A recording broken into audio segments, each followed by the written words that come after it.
குழந்தையே, இன்று உன் அப்பன் உன்னுடைய வாழ்க்கையில் ஒரு மிக பெரிய ஒரு நல்ல விஷயத்தை நடத்தி கொடுக்க வந்திருக்கின்றேன். இன்று கேள்விக்குறியாக நிற்கின்ற உன் வாழ்க்கை மீண்டும் உன் கையில் தந்து விடவும் உன்னுடைய துணையானது ஒரு பெண்ணிடம் இருந்து தப்பிக்க நினைத்து முடியாமல் தவித்துக் கொண்டிருக்கின்றார். இதிலிருந்து இந்த அப்பன் அதனை மீட்டு கொண்டு வந்து உன் கைகளில் ஒப்படைக்கவும் இந்த நேரம் வந்திருக்கின்றேன். சூழ்ச்சிகள் நடந்து விட்டது என்பது உண்மை. ஆரம்பத்தில் அது உன் துணைக்கு புரியாமல் இருந்திருக்கலாம். இப்பொழுது அது புரியத் தொடங்கிவிட்டது. அவர்களோடு இந்த பிரச்சனையில் இருந்து மீண்டு வர வேண்டும். தன்னால் தாங்கிக் கொள்ள முடியாத அளவிற்கு கஷ்டங்கள் இதிலிருந்து வந்து கொண்டிருக்கிறது என்று சொல்லி என்னிடத்தில் முறையிட்ட பல நாளாக இப்பொழுது அவர் அந்த சூழ்நிலையில் இருந்து வெளியே வர வேண்டும். இவர்களை இந்த சூழ்நிலையில் நிச்சயமாக வைத்த இந்த பெண்ணின் நோக்கம் என்னவாக இருக்கும்? இந்த பெண்ணுக்கு இடையில் என்ன சம்பந்தம்? எதனால் இது போன்ற விஷயங்களை எல்லாம் ஒருவர் வாழ்க்கையில் அரங்கேற்றியது என்பதனை உன் அப்பன் என் மூலமாக நீ தெரிந்து கொள்ள வேண்டும். என் பிள்ளையே, நீ என்னவென்று கேட்பதற்கு முன்பாக இது ஆண் குழந்தையாக பதிவா அல்லது பெண் குழந்தை பதிவா என்று சந்தேகம் உனக்குள் வரலாம் அல்லவா என் குழந்தையே? ஆனால் சரி, நான் சொல்கின்ற கருத்து ஒன்றுதான், நான் சொல்கின்ற விஷயம் ஒன்றுதான் என்பதனை நீ புரிந்து கொள்ள வேண்டும்.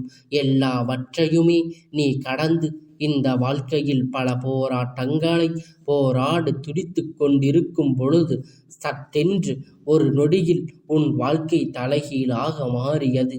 உன் துணை என்ற ஒருவர் உன் வாழ்க்கைக்குள் நுழைந்த பொழுது அத்தனையும் இழந்து விட்டதாகத்தான் நீ உணர்ந்தாய்.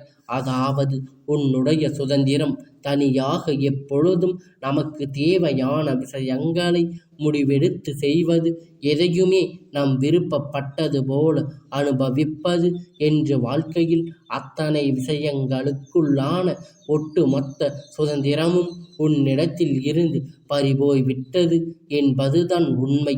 இதையெல்லாம் தாண்டி இந்த வாழ்க்கை இனி என்ன நடக்கும், ஏது நடக்கும் என்று சொல்லி என் பிள்ளை வருந்திக் கொண்டு இருக்கின்ற இந்த நேரத்தில், உன்னோடு இருக்கின்ற இந்த நாட்கள், உனக்கு கிடைக்கின்ற எல்லா விஷயங்களையும் சரியானதாக நினைத்து உனக்கானதாக எண்ணி ஒவ்வொரு நாளும் இந்த வாழ்க்கை உன்னுடையதாக மாற்ற பெருமுயற்சி செய்து கொண்டிருக்கும் பொழுது என்ன நடக்கின்றது, ஏது நடக்கின்றது என்கின்ற குழப்பம் உனக்குள் அதிகமாக இருந்து கொண்டிருக்கிறது. அறிமுகமான ஒருவரோடு புதிய வாழ்க்கையை தொடங்கினாலும் சரி, ஏதுவாக இருந்தாலும் பிரச்சனை எல்லோருக்கும் பொதுவானதுதான். அங்கு யார் யாருக்கு என்ன நடக்கும் என்பது அவர்களுடைய மனநிலையின் சூழ்நிலையும் பொறுத்து. ஏதாவது இருந்தால் அதை தாங்கிக் கொண்டு வாழ வேண்டும் என்கின்ற ஒரு கட்டத்திற்கு நீ தள்ளப்பட்டு இருக்கின்றாய். என்ன நடந்தாலும் நான் தான் இந்த வாழ்க்கையை வாழ வேண்டும் என்கின்ற எண்ணம் உனக்குள் வந்து விட்டது. ஒவ்வொரு நாளும் ஒவ்வொரு விதமான பிரச்சனைகள் உன்னை தொடர்ந்து வருகிறது என்பதனை நான் நன்கு அறிவேன். அப்படி இருக்கும் பொழுது இந்த அப்பன் சொல்கின்ற விஷயம் ஒரு பெண் சம்பந்தப்பட்டது என்பதனால் நம்மை சற்று கவனித்து இந்த பெண்ணை முதலில் உன்னுடைய வாழ்க்கையில் இருந்து தூக்கி தூர எறிந்துவிட வேண்டும். இத்தனை நாளும் ஒவ்வொரு கஷ்டங்களுமாக அனுபவித்து, இத்தனை நாளும் ஒவ்வொரு துன்பங்களுமாக அனுபவித்து, கடைசியில் எப்படியாவது நம்மை விட்டால் போதும், தப்பித்து விடலாம் என்று நீ நினைக்கின்ற அளவிற்கு இந்த வாழ்க்கை உன்னை காயப்படுத்தி இருக்கின்றது.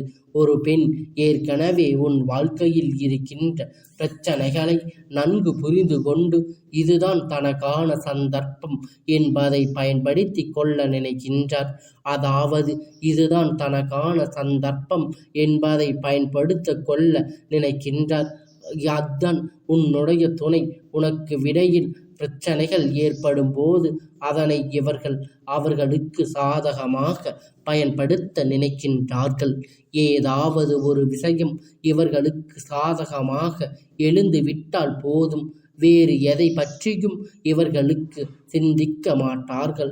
வேறு எந்த சிந்தனையும் இவர்களுக்கு வராது. எந்த விஷயங்களை பற்றியும் இவர்கள் யோசிக்க மாட்டார்கள். என்ன நடக்கின்றது, ஏது நடக்கிறது என்பதனை சரியாக புரிந்து கொண்டு என்ன நடந்தாலும் அதற்கான தீர்வுகளை நீதான் தேட வேண்டும் என்பதனை நீ உணர்ந்து விட்டால் போதும். ஒவ்வொரு நாளும் ஒவ்வொரு விதமான கஷ்டங்களுக்குள் சிக்கிக் கொண்டிருக்கின்ற இந்த வாழ்க்கை, இந்த பெண்ணற்று பங்கு, மிக பெரிய பங்கு. எப்பொழுதும் எதற்கெடுத்தாலும் இது என்னுடைய வீடு என்று சொல்லிக் கொண்டிருப்பது, எப்பொழுதும் மற்றவர்களின் மனதை நோகடித்து கொண்டிருப்பதுதான் இந்த பெண்ணின் வேலையாக இருந்து கொண்டிருக்கின்றது. புதிதாக ஒருவர் அந்த இல்லத்திற்கு வந்திருக்கும் பொழுது அவர்களுக்கான அந்த சுதந்திரம் கொடுக்கப்படவில்லை என்றாலும் கூட பரவாயில்லை. அவர்களுக்கு எதுவுமே இல்லை என்கின்ற ஒரு மனநிலையை உருவாக்கிவிடக்கூடாது.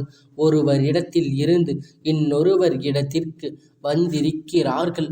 அது நம்முடைய இல்லத்திற்கு புதிதாக ஒருவர் வந்திருக்கிறார்கள். அவர்களை நம் இல்லத்தில் இருப்பவர்களை விட அதிகமாக கவனிக்க வேண்டும்.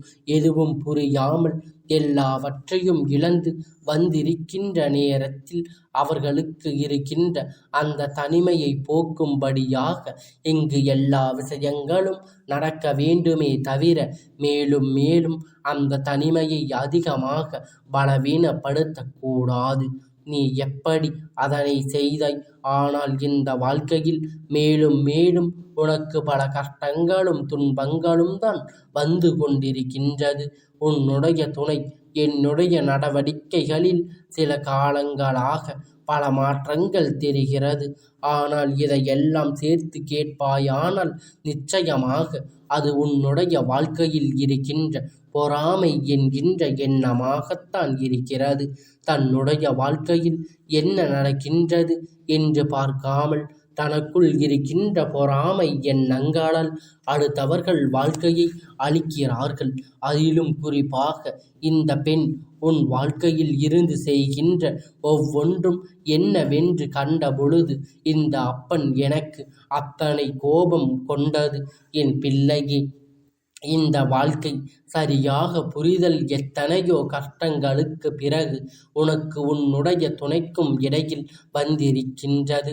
ஆனால் இதனை கண்டு பொறாமை எண்ணங்கள் இவர்களுக்குள் அதிகமாக வளர்ந்து கொண்டிருக்கின்றார்கள். குடும்பத்தில் ஒற்றுமையாக இருந்தால் அதை பார்த்து சந்தோஷப்பட இருக்கின்ற இந்த உலகத்தில் அடுத்தவர்கள் ஒற்றுமையாக இருந்தால் அதை பார்த்து பொறாமை எண்ணங்கள் வருகிறது என்றால் நிச்சயமாக அதனை கவனிக்க வேண்டும். இந்த பெண் உன்னுடைய துணையை நினைத்து மிக அதிகமாக பொறாமை கொண்டதற்கு ஒரு காரணம் இருக்கின்றது. அவர்களோடு அதிகப்படியான அன்பை கொடுத்த உன்னுடைய துணையை நீ வந்த பிறகு அதை அவர்களுக்கு சரியாக கொடுக்கவில்லை என்பதுதான் இப்பொழுது அவர்களுக்கு மிகுந்த வேதனையாக இருக்கின்றது. இந்த வாழ்க்கை பொதுவாகவே எப்பொழுதும் வாழ்க்கை துணை என்பது ஒரு புதிய வரவு. அது வரும்பொழுது அங்கு ஒரு சில மாற்றங்கள் வரத்தான் செய்யும். அப்பொழுது இதையெல்லாம் பெரிதுபடுத்தாமல் சாதாரணமாக கடந்து செல்பவர்களுக்கு இருக்கிறார்கள். இவர்களை எதிரி போல பார்த்து இந்த வாழ்க்கையில் எந்த ஒரு இடத்தையும் கொடுக்காமல் ஒதுங்கி செல்பவரும் இருக்கத்தான் செய்கிறார்கள். இதனை எல்லாம் என்னவென்று கவனிக்கு. பொதுவாகவே நம் வாழ்க்கையை காப்பாற்றிக் கொள்ள வேண்டும். நம்முடைய கடமைதான். குடும்பத்தில் இருப்பவர்களை இது போன்ற காரியத்தை செய்யும் பொழுது துணை அவர்களில் இருந்து பிரிக்க நினைக்கும் பொழுது இதையெல்லாம் ஒருபோதும் ஏற்றுக்கொள்ள முடியாது என்பது போலத்தான் இருக்கின்றது. ஒருபோதும் ஏற்றுக்கொள்ள முடியாத ஒரு விஷயமாகத்தான் இருக்கின்றதல்லவா? எல்லோர் வாழ்க்கையிலும் உரிமை வேண்டும். எல்லோருமே இந்த வாழ்க்கையை வாழ வேண்டும் என்ற எண்ணம் வேண்டும். தன் மட்டும் வாழ வேண்டும், மற்றவர்கள் எல்லாம் வாழக்கூடாது என்கின்ற எந்த விதத்திலும் நியாயம் இருக்கக்கூடாது. இந்த பெண்ணுடைய நோக்கம் என்ன தெரியுமா? தன் மீது அதிகமான அன்பினை கொடுக்க வேண்டும். தன் நினைத்தது போல இவர்கள் இருக்க வேண்டும். காலம் முழுவதும் இவர்கள்தான் தன் பேச்சை கேட்க வேண்டும் என்பதுதான் இவர்களுடைய எண்ணமாக இருக்கின்றது. ஆனால் இவர்கள் நினைப்பது போல நடக்கவில்லை. உன் துணை உன் பேச்சை கேட்கிறது என்றவுடன் இவர்களுக்கு மிகுந்த வேதனையாகிவிட்டது. வயிற்றெரிச்சல் படத் தொடங்கிவிட்டார்கள். எப்படி இருந்தவர்கள் இப்படி மாறிவிட்டார்களே! இதுவெல்லாம் இவர்களுக்கு வந்த பிறகு நடந்த விஷயம்தான் என்பது இப்பொழுது நினைத்து கொண்டு இருக்கின்றார்கள். என்ன நடக்கின்றது, ஏது நடக்கிறது என்று பார்த்து இந்த வாழ்க்கையில் எதையுமே சரியாக ஏற்றுக்கொள்ள முடியாமல் தவிப்பு நிற்பவர்கள் ஏராளம். ஆனால் உனக்கு இந்த வாழ்க்கையில் நடக்கின்ற ஒவ்வொரு உண்மையையும் என்னவென்று நீ சரியாக தெரிந்து கொள்ள வேண்டிய நேரம் உனக்கு வந்துவிட்டது. உன்னோடு இந்த அப்பன் நான் இருந்து எப்பொழுதும் இந்த வாழ்க்கையை உனக்காக நான் நல்லபடி இந்த வாழ்க்கையை அழிக்க நினைப்பவர்களை எல்லாம் நான் விட்டுவிட மாட்டேன். என் செல்ல குழந்தையே, உன்னுடைய வாழ்க்கை நிலையை கண்டு எல்லாம் நான் விட்டுவிட மாட்டேன். என் பிள்ளைக்கு இவர்கள் கொடுக்கின்ற இந்த துன்பங்களை எல்லாம் கண்டு கொண்டு நான் அப்படியே விட்டுவிட மாட்டேன். நான் என்ன உன்னுடைய துணை உன்னிடத்தில் இருந்து பிரிக்க வேண்டும் என்பதுதான் இவர்களுடைய கடைசி முடிவாக இருக்கின்றது. ஏதாவது ஒரு கஷ்டத்தை கொடுத்து எப்படியாவது இந்த வாழ்க்கையை வாழவிடக்கூடாது என்கின்ற நிலைக்கு இவர்கள் வந்துவிட்டார்கள். இப்படி ஏற்பட்ட மனநிலையில் இருக்கின்ற இவர் நம் சற்று திரிந்து வலிக்கும் என்று வர முடியும் என்றால் இதுவெல்லாம் ஒரு அற்பமான விஷயம். அதுவெல்லாம் சாதாரணமாக எல்லோருக்கும் தெரிக்க முடியாத விஷயம் என்று ஒன்று வந்துவிட்ட பிறகு அவர்களின் முக்கியத்துவம் முதலில் அங்குதான் இருக்கும்.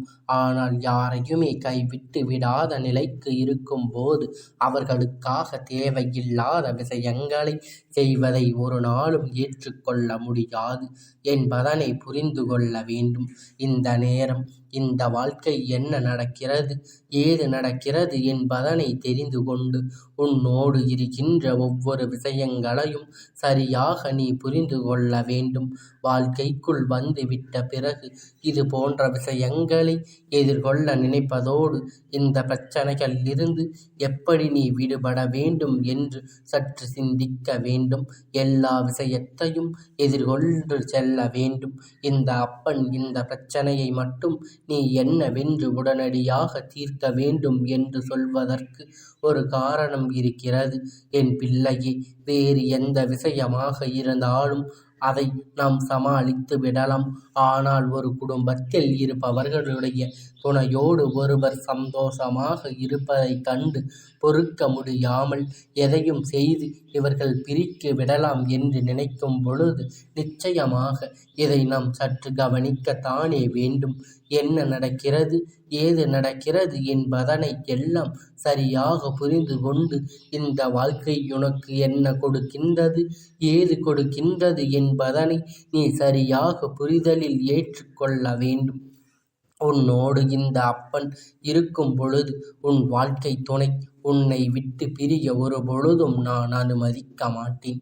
ஆனால் இந்த பெண்ணின் முகத்திரையை நான் உனக்கு கிழிக்க தொடங்கிவிட்டேன். எவ்வளவுதான் வெளியில் எல்லா விஷயத்தையும் நடத்தினாலும் ஆள் மனதில் நல்ல எண்ணங்கள் இல்லாமல் ஒரு துணையோடு அவர்களின் வாழ்க்கை சந்தோஷமாக இருப்பதை பார்த்து பொறுக்க முடியாமல் இவர்கள் செய்கின்ற விஷயங்கள் ஒவ்வொன்றும் எந்த அளவிற்கு கீழ்த்தரமாக இறங்கியிருக்கிறது என்பதனை நீ நன்கு அறிவாய். எந்த அளவிற்கு உன்னை இவர்கள் காயப்படுத்தினார்களோ அதைவிட பல மடங்கு அதிகமான துன்பத்தை அனுபவிக்க தயாராக இருந்து கொண்டிருக்க வேண்டும். உன்னை அழிப்பதும் உன் துணை என் சந்தோஷத்தை பறிப்பதும் இவர்களின் வேலையாக இருந்ததல்லவா? இனி இது போன்ற நடக்காமல் இந்த வாழ்க்கையில் சரியான பக்குவத்தை நீ அடைந்துவிட்ட பிறகு உன்னை சுற்றி நடக்கின்ற விஷயங்கள் எல்லாம் என்னவென்று என் பிள்ளை நீ தெரிந்து கொண்ட பிறகு அதிலிருந்து நீ உனக்கான நம்பிக்கையினை நிறைவாக மீட்டெடுக்க வேண்டும் என்றுதான் உன் அப்பன் உன்னிடத்தில் சொல்ல வந்திருக்கின்றேன். இது போன்று கூட பெண்கள் உன் இல்லத்தில் இருக்கிறார்கள்.